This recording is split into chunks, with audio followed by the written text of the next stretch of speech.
Piccole modifiche per migliorare la qualità del servizio, senza ridurre la quantità di chilometri coperti o aumentare le tariffe. In questa direzione le novità del nuovo orario invernale di ATP, costruito sulle necessità dell'utenza, soprattutto scolastica. Saranno 19 le convenzioni dei servizi per gli studenti, 2 in più dell'anno precedente.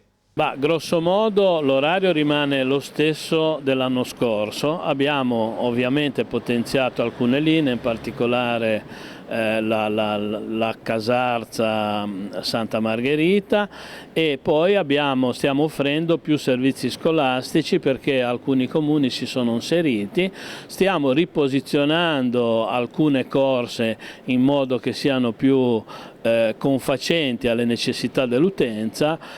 In questi ultimi 2 mesi abbiamo assunto 20 nuovi autisti che vanno in grandissima parte a colmare il turnover di autisti che sono andati in pensione.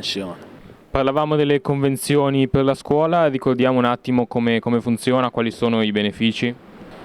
I benefici sono sicuramente che un operatore professionale come noi può offrire un servizio che non soltanto soddisfa le esigenze scolastiche, ma anche le esigenze di mobilità all'interno del comune, in quanto molti dei servizi scolastici prevedono anche la promiscuità di alcune corse, quindi alcune corse possono essere usufruite anche dagli utenti normali.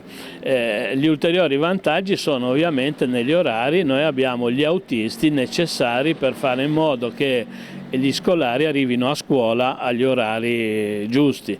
Previsto anche uno svecchiamento del parco mezzi con la società che sta effettuando una gara per 11 nuovi autobus, oltre ai 2 Iveco ibridi che da metà settembre entreranno in servizio. In questo modo il rinnovamento del nostro parco mezzi grosso modo dovrebbe arrivare a superare leggermente il 50% dei mezzi in esercizio.